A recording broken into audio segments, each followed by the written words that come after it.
Om Swastiastu. I Gusti Agung Putu berdirinya Kerajaan Mengui.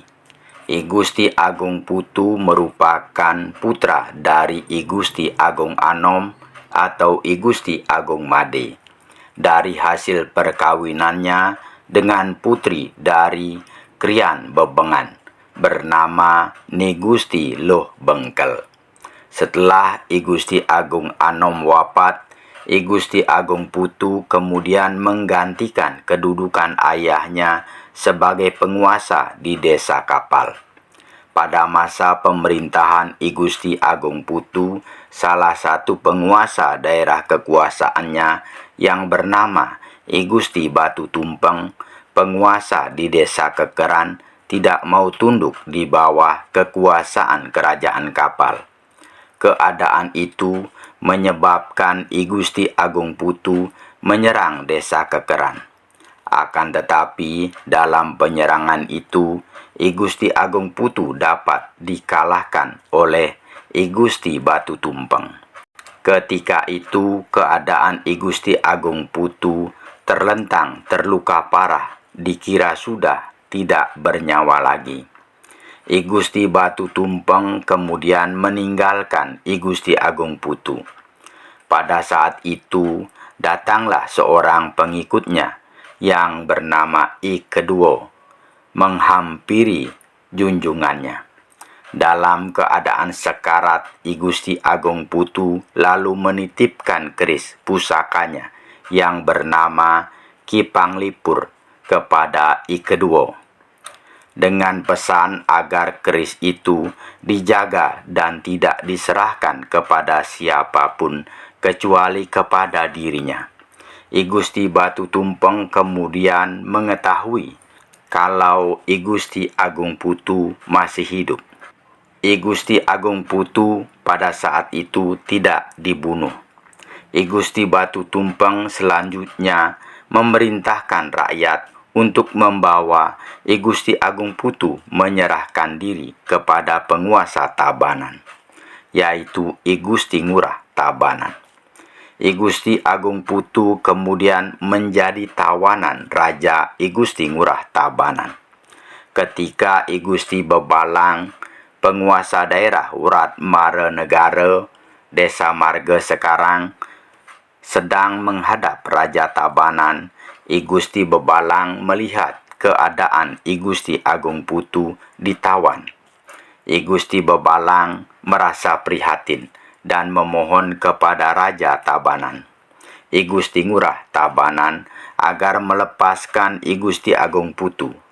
Permohonannya pun kemudian dikabulkan oleh Raja Tabanan. I Gusti Agung Putu selanjutnya diajak tinggal di Marga.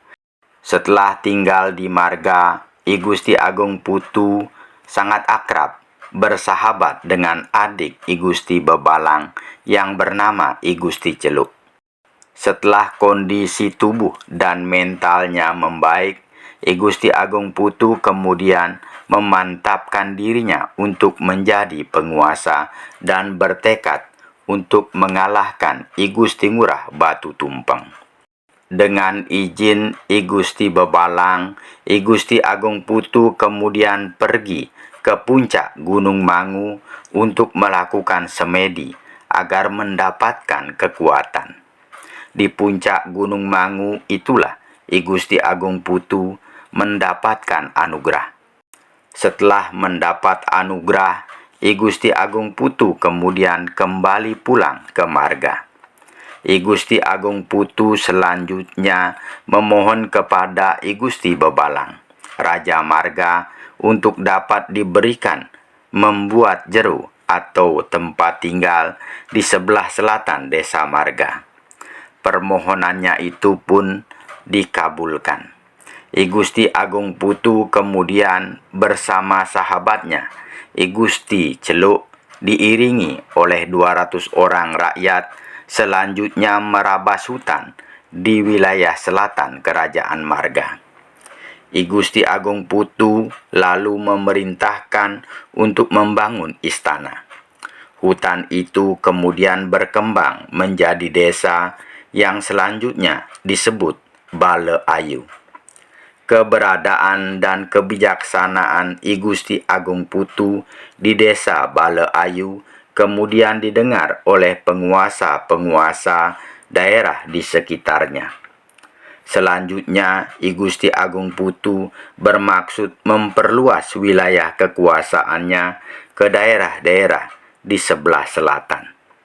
Mendengar kebijaksanaan dan kewibawaan I Gusti Agung Putu itu, I Gusti Ngurah Tangep kemudian tunduk kepada I Gusti Agung Putu. Begitu pula beberapa penguasa daerah di sekitarnya, seperti I Gusti Ngurah Ngui, I Gusti Ngurah Pupuan, I Gusti Ngurah Penarungan, I Gusti Ngurah Buringkit, dan beberapa penguasa daerah lainnya tunduk kepada I Gusti Agung Putu.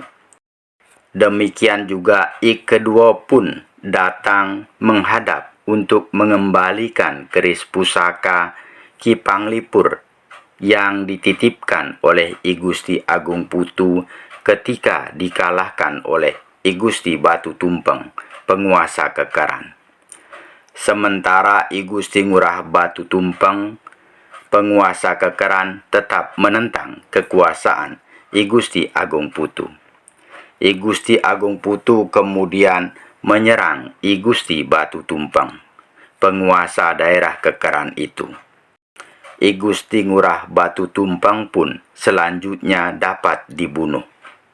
Kemudian I Gusti Agung Putu membangun istana di Bekak dan menjadi raja pertama Kerajaan Mengui. Sedangkan istana I Gusti Agung Putu di Bale Ayu diberikan kepada I Gusti Celuk. Dalam masa pemerintahannya ada seorang yang bernama Ki Pasek Badak, penguasa desa Buduk, yang tidak mengakui kekuasaan I Gusti Agung Putu. Ki Pasek Badak kemudian diundang oleh I Gusti Agung Putu untuk mengadu kesaktian. Mereka pun kemudian mengadu kesaktian. Akan tetapi mereka berdua sama-sama kebal, tidak dapat dilukai oleh senjata. Dalam adu kesaktian itu tidak ada yang kalah. Ki Pasek Badak akhirnya bersedia mengalah dan dibunuh dengan syarat setelah Ki Pasek Badak meninggal agar disembah oleh 40 orang keturunan I Gusti Agung Putu. Syarat Ki Pasek Badak pun kemudian disetujui. Ki Pasek Badak selanjutnya menyerahkan nyawanya ditikam oleh keris Ki Naga Keras. Sedangkan seluruh warga Ki Pasek Badak tidak mau tunduk kepada I Gusti Agung Putu dan mengungsi ke desa Tanggun Titi Tabanan.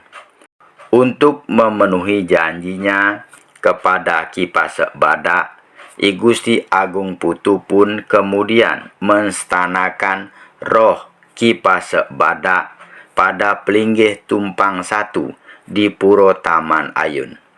Dan 40 orang yang menyembah roh Ki Pasek Badak kemudian dijadikan laskar kerajaan bernama Bala Putra Dika Bata Batu.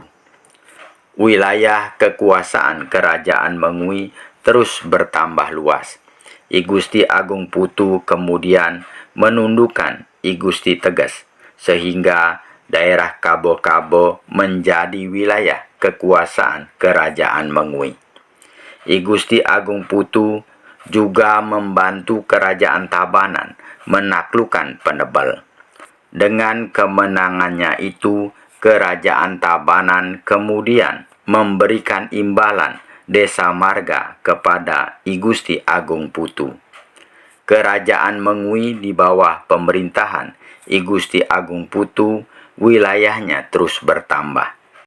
Ke selatan, Bukit Jimbaran sampai Uluwatu, ke utara sampai Gunung Beratan, ke timur sampai Sungai Petanu, dan ke barat sampai Sungai Yeh Panah. Dalam perkembangannya kemudian I Gusti Agung Putu menaklukkan kerajaan Buleleng. Pada saat itu, kerajaan Buleleng berada di bawah kekuasaan I Gusti Panji Gede Danudarastra. Sebagai tanda takluk, Raja Buleleng menyerahkan daerah Blambangan dan Jembrana sebagai kekuasaan kerajaan Mengui. Selain menyerahkan daerah Blambangan dan Jembrana, Raja Buleleng juga menyerahkan putrinya Ni Gusti Ayu Panji untuk dijadikan sebagai istri I Gusti Agung Putu, yang disertai dengan seorang Brahmana Ida Pedanda Sakti Bukian dari desa Kayu Putih yang kemudian diberi tempat di Kekeran. Kemudian dari tahun 1732 sampai dengan tahun 1752, Buleleng berada di bawah kekuasaan kerajaan Mengui. Kekuasaan I Gusti Agung Putu terus berkembang. I Gusti Agung Putu pun diberi gelar I Gusti Agung Made Agung Bima Sakti dan juga diberi gelar Cokordo Sakti Blambangan. Itulah cerita mengenai I Gusti Agung Putu berdirinya kerajaan Mengui. Cerita itu saya olah dari berbagai sumber, di antaranya dari buku Bali dalam Perspektif Sejarah dan Tradisi dalam relevansinya dengan era global menuju keajegan Bali yang harmonis, yang disusun oleh DRS Inyoman Suwade. Semoga ada manfaatnya.